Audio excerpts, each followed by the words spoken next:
¿Crees que ser reina garantiza respeto y poder?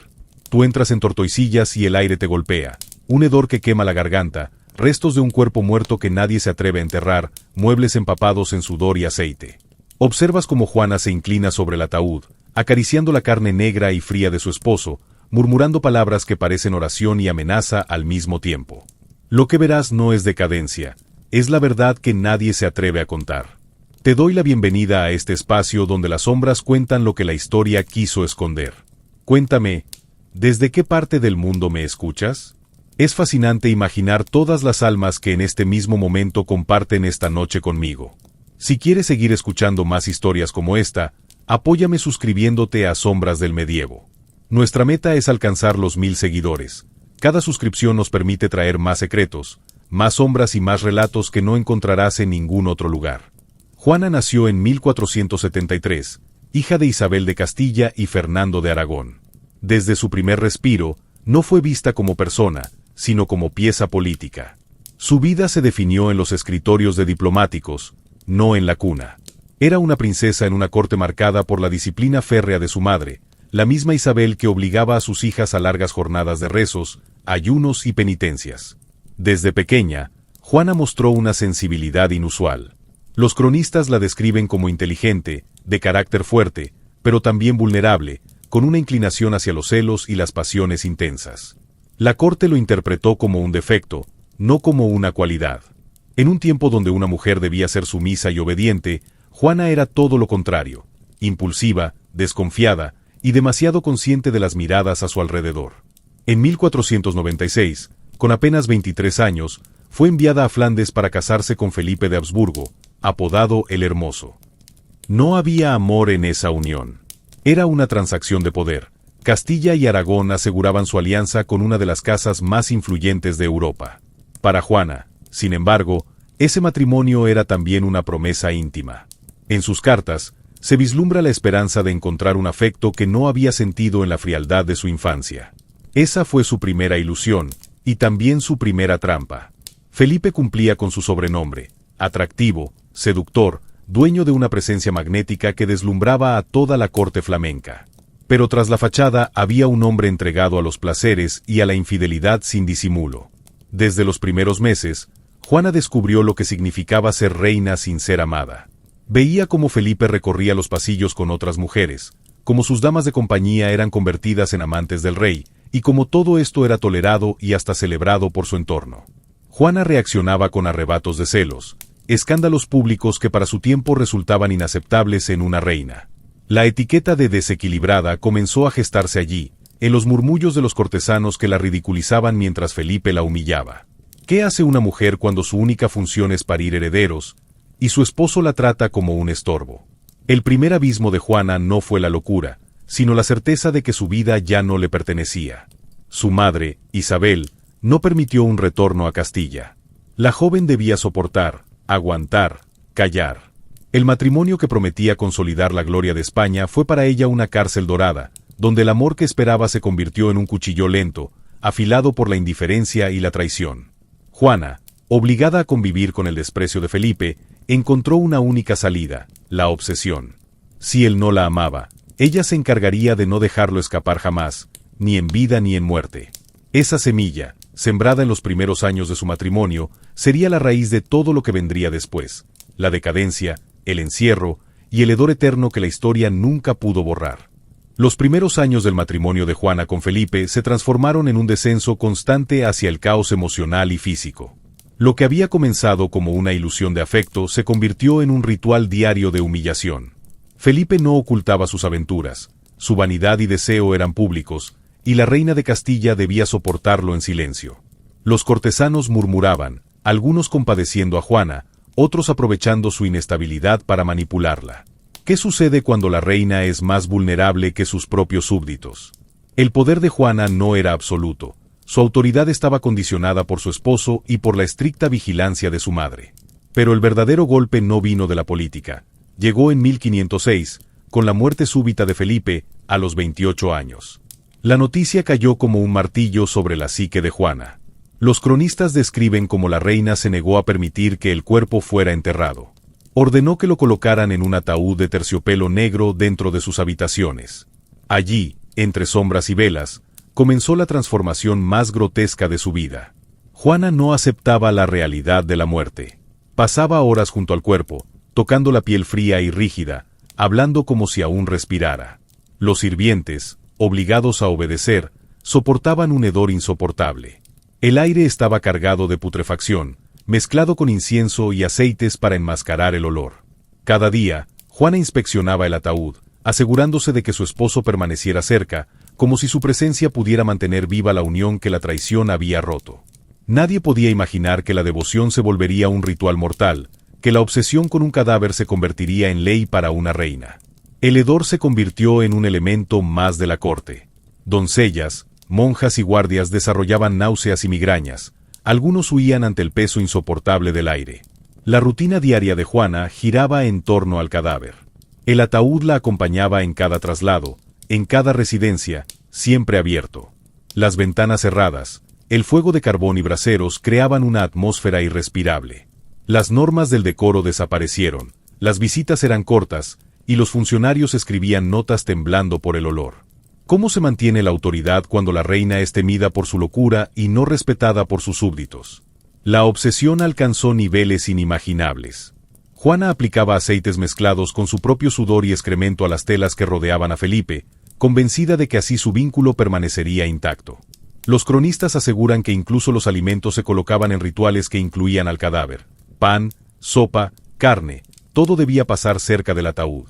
Los más cercanos, los sirvientes más fieles, se volvieron cómplices silenciosos de esta degradación. La reina convertía la muerte en espectáculo y en poder.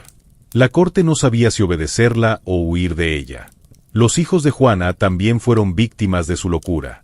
Cuando pedían enterrar a su padre, la reina reaccionaba con ira ciega, acusándolos de robar el alma de Felipe. El control sobre su mundo se volvió absoluto.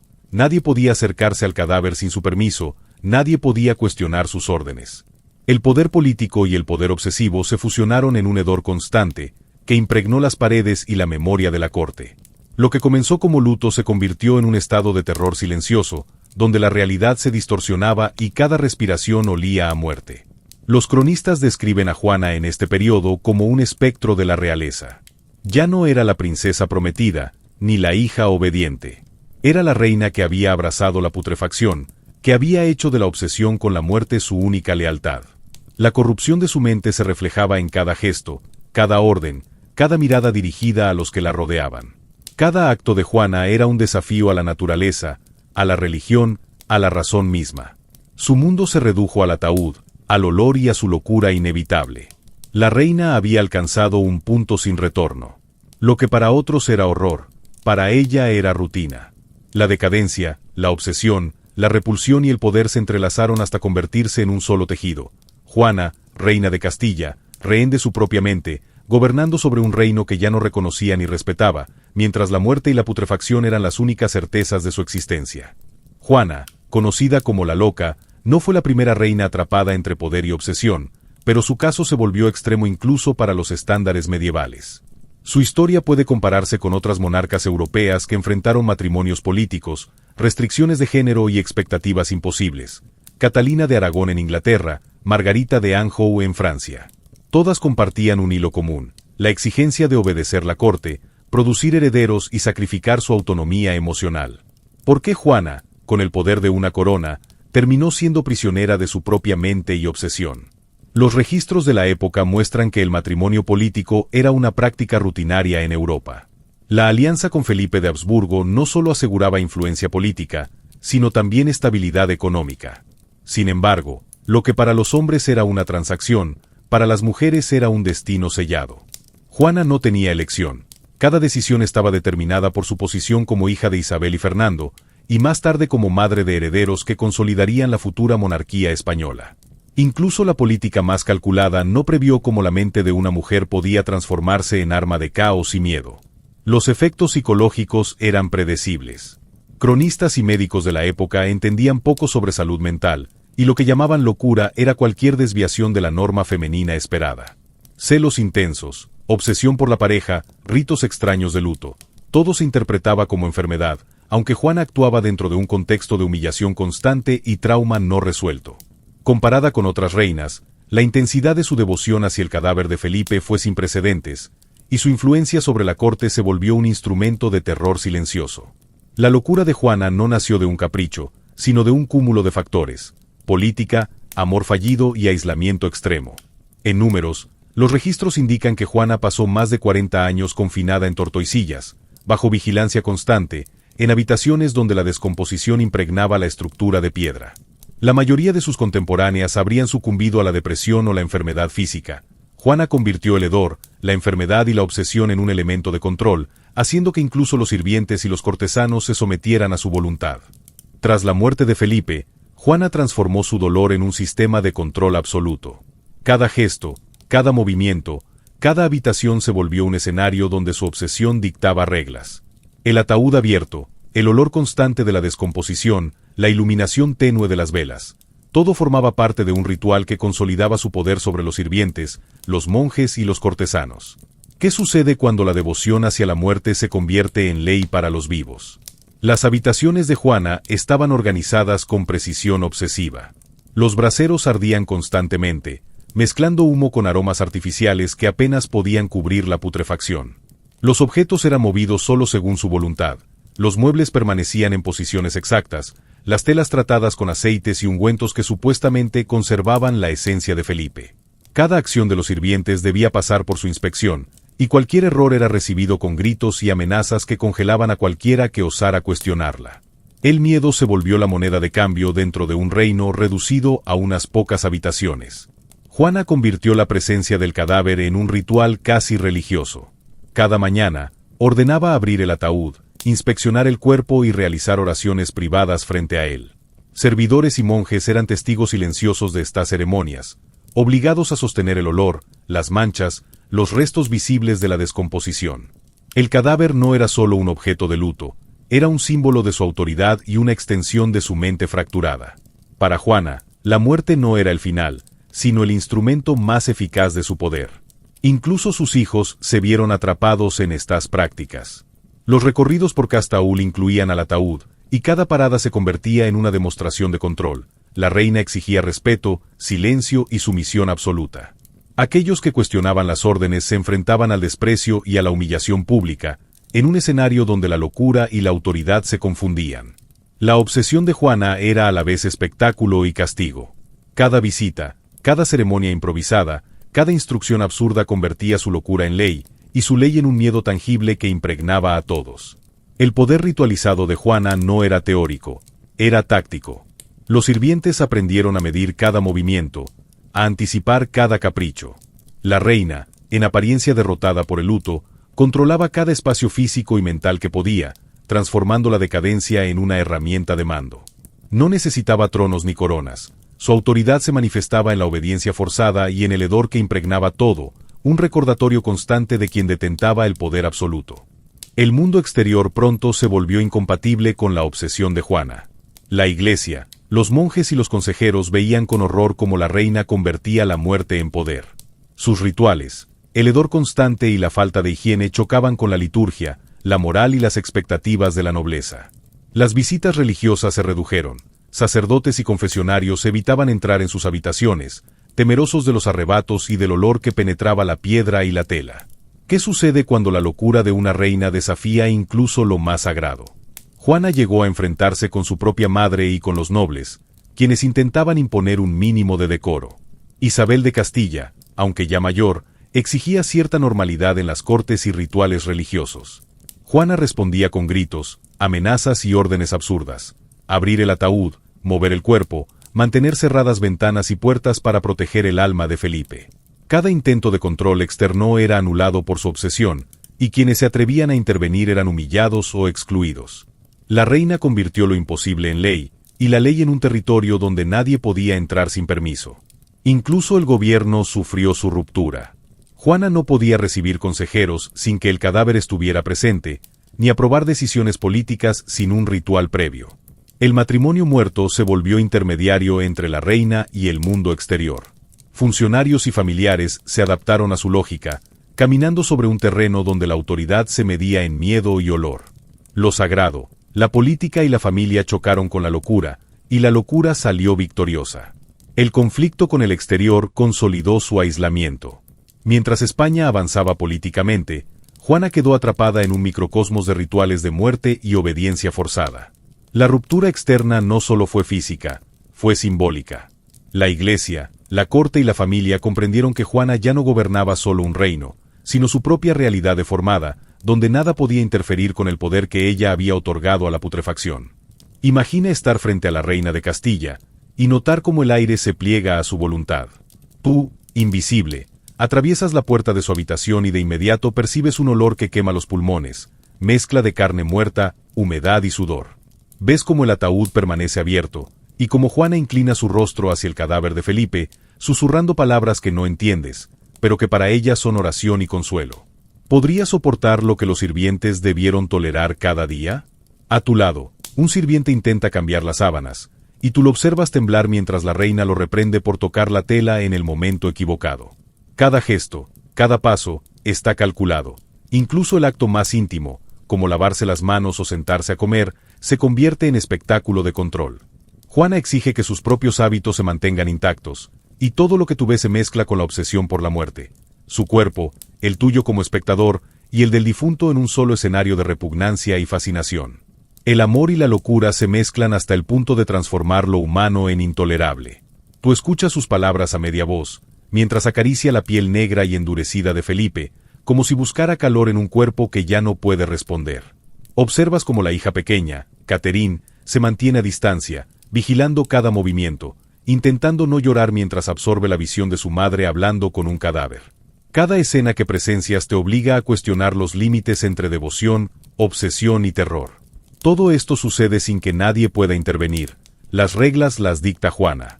Cada olor, cada gesto, cada rastro de suciedad es parte de un sistema ritualizado que convierte lo íntimo en poder y miedo. Tú, invisible, entiendes que este espectáculo no es casual, es control absoluto, un acto de dominio que transforma a todos los que la rodean en cómplices involuntarios de su locura. La vida de Juana se desmorona por completo. Atrapada en Tortoisillas, la reina de Castilla deja de existir como figura pública. Los años de aislamiento y obsesión por Felipe han convertido su entorno en un mausoleo en putrefacción. Servidores que alguna vez la temieron, ahora apenas la soportan. El olor que antes imponía respeto, se ha vuelto insoportable incluso para quienes debían obedecerla.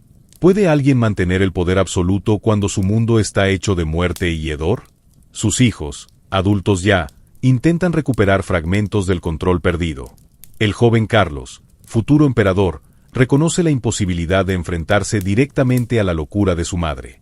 Cada intento de intervenir es bloqueado por la obsesión de Juana. El ataúd se mueve siempre a su lado, las ventanas permanecen cerradas, los rituales de putrefacción continúan. Lo que fue pasión, ahora es cárcel, y lo que fue luto, se ha convertido en terror perpetuo.